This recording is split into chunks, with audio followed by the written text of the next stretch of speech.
Hi, my name is Julinho Alexandro Cooper Sajami, and I am 29 years old. On my last vacation, I went to the beach with my family. We traveled by car and stayed in a small but beautiful hotel. The weather was sunny and very hot, so we spent a lot of time swimming in the ocean and relaxing. I also went to the movies with my friends one day, and it was really fun.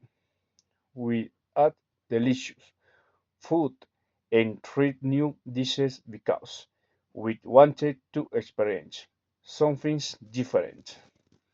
I felt very happy and relaxed because I didn't have any homework.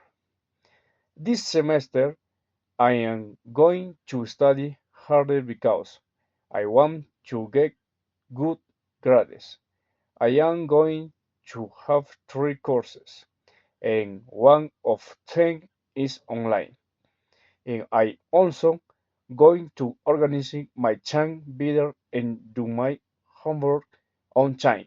In addition, I am going to make new friends and participate more in class because I want to improve my English.